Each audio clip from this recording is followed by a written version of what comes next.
പിതാവിൻ്റെയും പുത്രൻ്റെയും പരിശുദ്ധാത്മാവിൻ്റെയും നാമത്തിൽ ആമേൻ. എല്ലാവരെയും ക്രിസ്തുനാമത്തിൽ ഇന്നത്തെ ദിവസത്തിൻ്റെ എല്ലാ ആശംസകളും അറിയിക്കുന്നു.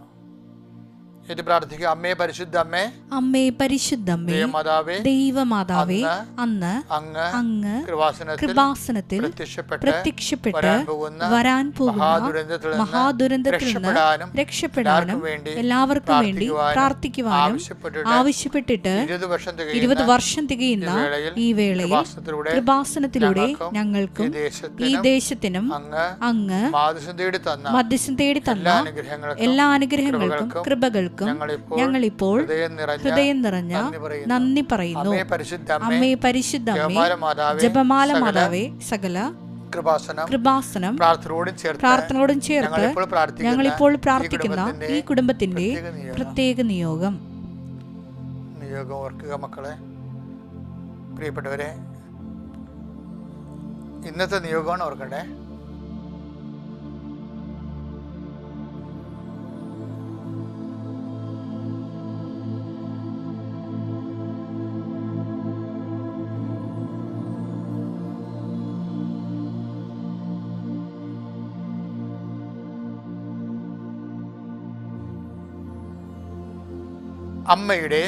അമ്മയുടെ പ്രത്യക്ഷീകരണത്തിന്റെ ഈ ദ്വാദശക വേളയിൽ ഞങ്ങൾക്ക് സാധിച്ചു തരുവാൻ കനിയണമേ. വിശ്വാസ പ്രമാണം.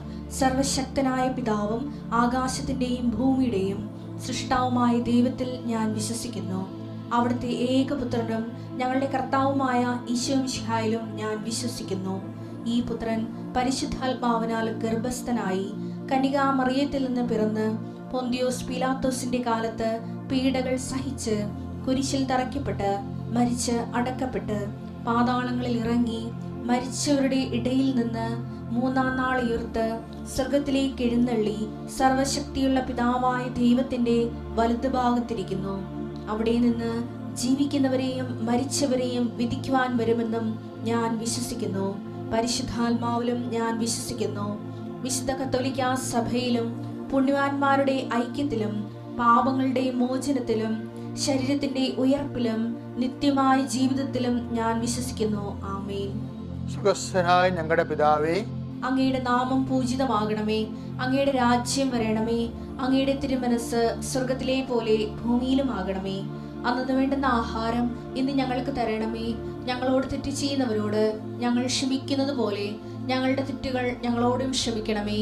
ഞങ്ങളെ പ്രലോഭനത്തിൽ ഉൾപ്പെടുത്തരുതേ, തിന്മയിൽ ഞങ്ങൾ രക്ഷിക്കണമേ. ആമേൻ. നന്മ നിറഞ്ഞ മറിയമേ, സ്വസ്തി.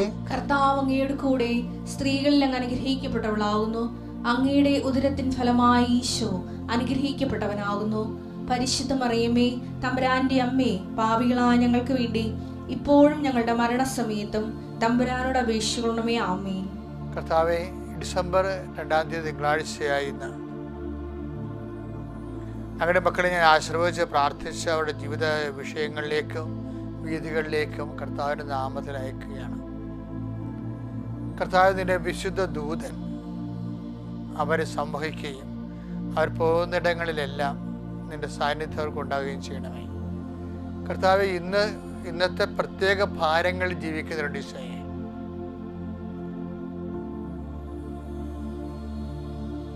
ആര് ഞങ്ങളെ സഹായിക്കുമെന്ന് ഓർത്ത് ഓരോ സ്ഥലങ്ങളിലേക്കും പോകുമ്പോൾ അവിടെ ആരാണ് നമ്മളെ സഹായിക്കണത്? ഈ യാത്ര സഫലമാകുമോ എന്ന് വിചാരിക്കുക. യാത്രയെക്കുറിച്ച് ചിന്തിക്കുന്നുണ്ട് ഈശോയെ. നാട്ടിൽ തന്നെ നിൽക്കുന്നവർ കർത്താവെ, അവർക്ക് അഭിമുഖീകരിക്കേണ്ടി വരുന്ന വിവിധ വിഷയങ്ങളുണ്ട് ഈശോയെ. ഒരു കുടുംബത്തിൽ നിന്ന് കർത്താവെ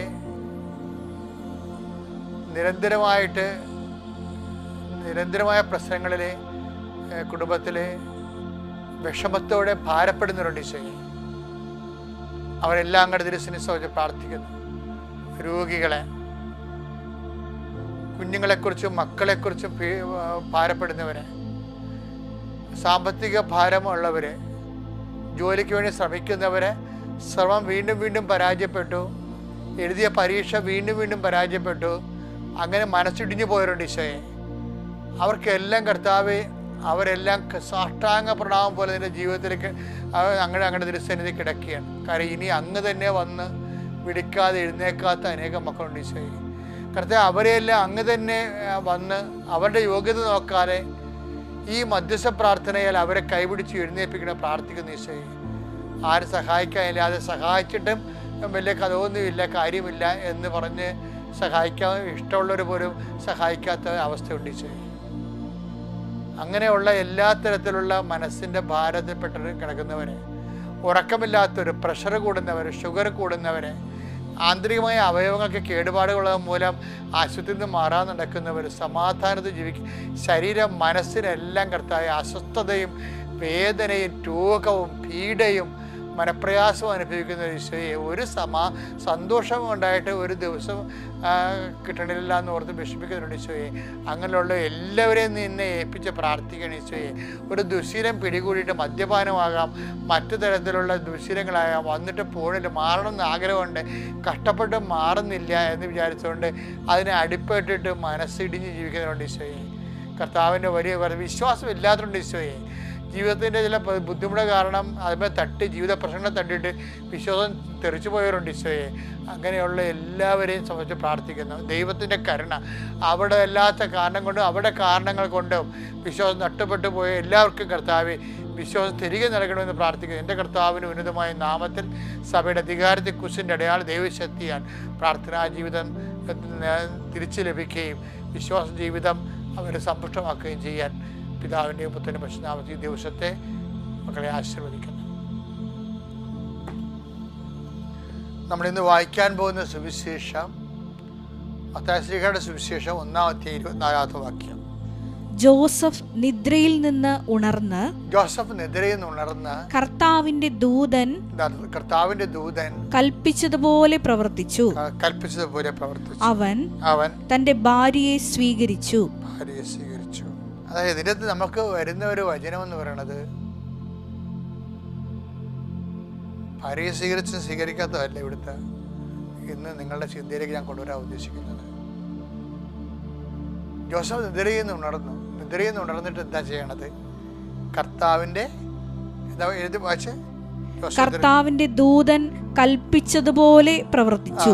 ഓരോ ദിവസവും നിദ്രയിൽ നിന്ന് ഉണരുമ്പോ നമുക്ക് നമ്മുടെ മുമ്പിലുള്ള ഹോംവർക്ക് എന്ന് പറഞ്ഞാൽ എന്താണ്? കർത്താവ് കൽപ്പിച്ചതുപോലെ ചെയ്യണം. അതാണ് നമ്മുടെ വെല്ലുവിളി, ചാലഞ്ച്. ഇപ്പം നമ്മൾ ബിരിയാണി ചാലഞ്ച് എന്നൊക്കെ പറയുന്നില്ലേ, അതുപോലെ ഇതൊരു വചന ചാലഞ്ചാണ്, ഗോസ്പൽ ചാലഞ്ചാണ്. എന്താ കാര്യം? ഓരോ ദിവസവും ദൈവം നമ്മൾ നിദ്രയിൽ നിന്ന് ഉണർന്നുമ്പോൾ പ്രാർത്ഥിക്കേണ്ടത്, കർത്താവേ അങ്ങയുടെ വചനം അനുസരിച്ച് ജീവിക്കുവാൻ എന്നെ സഹായിക്കണമെന്ന് എന്ന് പറഞ്ഞ് കർത്താവേ അങ്ങയുടെ വചനമനുസരിച്ച് ജീവിക്കുവാൻ എന്നെ സഹായിക്കണമേ. കാര്യം തന്നെ പണ്ടൊക്കെ നമുക്ക് ഈ പാരമ്പര്യം ഉണ്ടായിരുന്നു. രാവിലെ എഴുന്നേൽക്കുമ്പോൾ തന്നെ ഞങ്ങളുടെ വീട്ടിലാണെങ്കിൽ ഞങ്ങളുടെ വീട്ടിൽ വെളുപ്പിന് പ്രാർത്ഥന ചെയ്തെങ്കിലും എൻ്റെ അപ്പൻ്റെ പെങ്ങന്മാരുടെ വീട്ടിൽ ആൻറ്റിമാരുടെ വീട് അടുത്താണ്, ചിറ്റകന്മാരുടെ വീട് അടുത്താണ്, അരികിലാണ്. അവർ വെളുപ്പിന് എന്നിട്ട് അമ്മയുടെ കൂടെ പ്രാർത്ഥിക്കും. ഇപ്പം നമ്മുടെ കുടുംബങ്ങളിലൊക്കെ ഒത്തിരി പേർക്ക് വെളുപ്പിനെ പ്രാർത്ഥനയുണ്ട്, ജപമാല അല്ലെങ്കിൽ അവിടേതായിട്ടുള്ള കുടുംബ പ്രാർത്ഥന ഉണ്ട്. പക്ഷേ നമ്മളെപ്പോഴും ശ്രദ്ധിക്കേണ്ട ഒരു കാര്യം എന്ന് പറയുന്നത്, ഈ ഓരോ ദിവസവും ദൈവം നമുക്ക് നൽകുമ്പോൾ, പണ്ട് അമ്മമാർ നമ്മൾക്ക് പെറ്റ് കിടത്തി കഴിയുമ്പോൾ അമ്മ ആദ്യം തന്നെ നമ്മുടെ നെഞ്ചിൽ ചുണ്ടലുമൊക്കെ നെറ്റി കുറിച്ച് വരക്കും. നമ്മൾ മുതിർന്ന് കഴിയുമ്പോഴുമൊക്കെ പണ്ട്, അതായത് അമ്മമാർ പ്രാർത്ഥിക്കാൻ നമ്മൾ കേട്ടിട്ടുണ്ട്, ആകാത്ത കാഴ്ചകളിൽ നിന്ന് കണ്ണിനെയും വേണ്ടാത്ത കേൾവിയിൽ നിന്ന് ചെവിയെയും സംരക്ഷിക്കണമെന്ന്. അതായത് കുരിശിട്ട് പ്രൊട്ടക്ഷൻ കൊടുക്കുകയും. കാര്യം കുരിശെന്ന് പറയുന്നത് ഭയങ്കര പൈശാചികമായ ബന്ധനങ്ങളിൽ നിന്ന് നമ്മൾ രക്ഷിക്കുന്ന വലിയ വിശ്വാസ പ്രഖ്യാപനമാണ്. ഒരു മനുഷ്യൻ്റെ ഒരു വിശ്വാസത്തിലെ ഏറ്റവും വലിയ വിശ്വാസ പ്രഖ്യാപനം എന്താണ്? കുരിശാണ്. കർത്താവ് സാത്താനെ തിന്മയും ജയിച്ചത് കുരിശിനാലാണ് ജയിച്ചിരിക്കുന്നത്. അതുകൊണ്ട് ആ കുരിശ് കൊണ്ട് നമ്മൾ വരച്ചിട്ടാണ് വിശുദ്ധ കുരിശിൻ്റെ അടയാളത്താൽ ഞങ്ങളുടെ ശത്രുക്കളിൽ നിന്ന് ഞങ്ങളെ രക്ഷിക്കുക. ഞങ്ങളുടെ തമ്പുരാനെ പിതാവിൻ്റെയും പുത്രൻ്റെ വിശുദ്ധം. സ്പോർട്സ് താരങ്ങളില്ലേ, അവർക്ക് on air match set go എന്ന് പറയുമ്പോൾ വിസിലടിക്കുമ്പോൾ അവരത് ഇങ്ങനെ കാണിക്കണം, കത്തോലിക്കല ഇങ്ങനെ കാണിക്കും. എന്താ കാര്യം? അതിനുള്ള സമയമേ ഉള്ളൂ. പക്ഷേ അത് ലക്ഷക്കണക്കിന് മനുഷ്യരുടെ മുമ്പിലാണ് കാണിക്കുന്നത്. അതിന് ഭയങ്കര വിശ്വാസം പ്രഖ്യാപനമാണ്. അതുപോലെ പറ്റുമ്പോഴൊക്കെ അതിന് വിശ്വാസം പ്രഖ്യാപിക്കാൻ നോക്കണം. എവിടെ ഏത് പൊതുനിരത്തിലായാലും റോഡിലായാലും കൂട്ടത്തിലായാലും അവരെന്തോ വിചാരിക്കും. എല്ലാവർക്കും പണിപറ്റണമെന്ന് അറിയാമോ? നമ്മൾ നമ്മുടെ വിശ്വാസം പ്രഖ്യാപിക്കുമ്പോൾ വലിയ പ്രാർത്ഥനക്കാരനാണെന്ന് വിചാരിച്ച് നമ്മളെ രണ്ടാം പൗരനാക്കും ചില ആൾക്കാർ ഇതൊക്കെ പ്രൈവറ്റായിട്ട് ചെയ്യേണ്ടതല്ലേ എന്ന് ഓർക്കും. അങ്ങനെയല്ല, വിശ്വാസം പ്രഖ്യാപിക്കേണ്ടതാണ്. പല ആൾക്കാരും ഭയങ്കര പ്രാർത്ഥനക്കാരാണ്, പക്ഷെ പ്രൈവറ്റ് സ്വകാര്യ ആത്മീയതയുണ്ട്. ആധ്യാത്മികത ഒരിക്കലും സ്വകാര്യമല്ല, അത് എപ്പോഴും ഭൗതികമായ പരസ്യമായ സംഭവമാണ്. മനുഷ്യരുടെ മുമ്പിൽ എന്നെ ഏറ്റുപറയണം, അപ്പോൾ സ്വർഗസ്ഥനായ പിതാവിന് മുമ്പിൽ ഞാനും ഏറ്റുപറയും. അപ്പോൾ ദൈവത്തെ ഏറ്റുപറയാനുള്ള സംഭവങ്ങളെല്ലാം പമ്മിക്കളയും. ഞാൻ ക്രിസ്ത്യാനിയാണെന്ന കാര്യം പോലും മറച്ചു വെക്കും. അങ്ങനെയുള്ള പന്നികളാ പടി മേടിക്കണേ. എന്താ കാര്യം? ദൈവം അവരെ ഓടിക്കേണ്ട കാര്യമില്ല. എന്താ കാര്യം?